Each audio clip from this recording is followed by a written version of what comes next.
साहब, सामने बैठे हुए मेरे बुजुर्गों, भाइयों और दोस्तों, तो अल्हम्दुलिल्लाह हम जिस जगह खड़े हैं तो किसी ज़माने में इसी इलाके के यहाँ पर मंत्री महोदय यहाँ पर हमेशा घुमा करते थे। लेकिन उस वक्त की हालात क्या थी हमारी बस्तियों की और आज की हालात क्या है।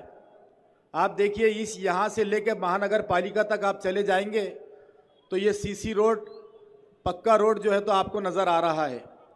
साथ ही ऐसे कई तारीखी काम हैं जिसमें आप लोग, एक दमड़ी महल का जिक्र करना चाहूँगा कि एक छोटा सा रोड हुआ करता था, आज अल्हम्दुलिल्लाह उसका देखिए कटकट गेट के अंदर से एक 12 फीट के रास्ते में से सबको जाना और आना पड़ता था। वो देखिए बारापुल्ला का गेट जो है तो हम लोग जिस दिन ईद मनाने के लिए पूरे शहर के लोग जाते थे तो घंटों ट्रैफिक वहाँ जाम रहता था। ऐसी कई काम है और सबसे भारी काम वो है इम्तियाज़ जलील साहब की क़यादत में। जिस वक्त यहाँ की एयरपोर्ट के अंदर तारीख में कभी ऐसा नहीं हुआ कि कोई प्लेन जो है तो रनवे के ऊपर अपना चल पड़ा, उसको वापस रोक कर जो है तो वापस लेना पड़ा और उस मलऊन तस्लीमा नसरीन को जो है तो यहाँ से भगाना पड़ा, क्योंकि हमारी सरजमीन को हमने गंदा नहीं होने दिया। ये इम्तियाज़ जलील साहब की क़यादत में हमने किया कि वो नबी की शान की गुस्ताख तस्लीमा नसरीन को हमने पूरे एयरपोर्ट को घेर रखा था, पूरी पुलिस वहाँ पर खड़ी थी। आपने देखा होगा कि एक तारीखी काम, किसी पुलिस स्टेशन को कभी किसी ने घेर कर नहीं रखा। यही इम्तियाज़ जलील साहब की क़यादत में सिटी चौक पुलिस स्टेशन को हमने चारों तरफ से घेर कर रखा था और हमारी मांगे करवाई। तो ये सारी डिमांड्स जो है अल्हम्दुलिल्लाह मजलिस इत्तेहादुल मुस्लिमीन के आने के बाद हम शहर के अंदर देख रहे हैं कि हम लोग, कभी भी आपने देखा होगा कि यहाँ पर ज़बरदस्ती के 8-8 घंटे लोड शेडिंग करवाई जा रही थी। पूरा ऑफिस जो है तो हमने क्या करके रखा था आप तमाम लोगों के सामने है 2017 के अंदर। उसके बाद से दूसरे ही दिन से आज तक औरंगाबाद शहर में लोड शेडिंग नहीं हुई। तो ये नुमाइंदगी होती है, ये सियासी ताकत होती है।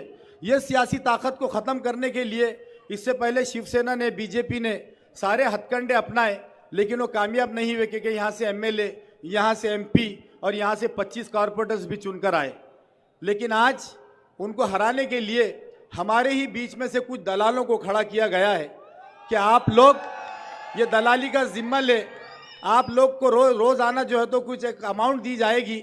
मैं देख रहा हूँ कि कई बच्चों के फ़ोन आ रहे हैं कि भाई हमारे को ऐसा पैकेज मिल रहा है। जो लोग अपने आप पर खर्च नहीं करते, आज वो दूसरों पे खर्चा करने के लिए बैठे हैं। आज मैं बताना चाहता हूँ जिम्मेदारी से कि ये दलालों को सिर्फ और सिर्फ मजलिस नहीं, मैं समझता हूँ यहाँ की आवाम ने जो मजलिस को ताकत दी, और ये पार्टी, मैं समझता हूँ कि मैं तो बहुत छोटा सिपाही हूँ, लेकिन इसके अगर कोई रखवाले और कोई मालक है इसके, तो बैरिस्टर असदुद्दीन साहब और ये जनता है जो ये मजलिस इत्तेहादुल मुस्लिमीन के ये मालक हो सकते हैं। तो ये बराए रास्त इम्तियाज़ जलील साहब ने अभी कहा कि नासिर सिद्दीकी नहीं, खुदा की कसम जिस दिन इम्तियाज़ जलील साहब हारे थे उसी दिन ये सोचा था कि अल्लाह पाक एक एमपी लिया है तूने, हमको 2 एमएलए तो ये शहर से तूने देना ही चाहिए। उस दिन ये दुआ किया था, इंशाअल्लाह 23 तारीख को हमारी ये दुआ ज़रूर कबूल होगी। तो आप लोगों से यही अपील करना चाहूँगा कि बहुत सारे लोग ये सोच रहे हैं कि हम नहीं जीत रहे हैं, लेकिन ये बोला जा रहा है कि ये दोनों को गिराना है यहाँ से, लेकिन मैं समझता हूँ कि मुकाबला उनका और आप लोगों का है। अब आपको जीतना है या उनको हराना है, ये आप लोग फैसला करेंगे 20 तारीख को, और दोनों तरफ इंशाअल्लाह मजलिस के दोनों उम्मीदवारों को आप कामयाब करेंगे, ऐसी उम्मीद करता हूँ। कायदे मोहतरम को आप लोग सुनने के लिए बेचैन हैं, मैं अपनी जगह लेता हूँ। शुक्रिया, खुदा हाफ़िज़।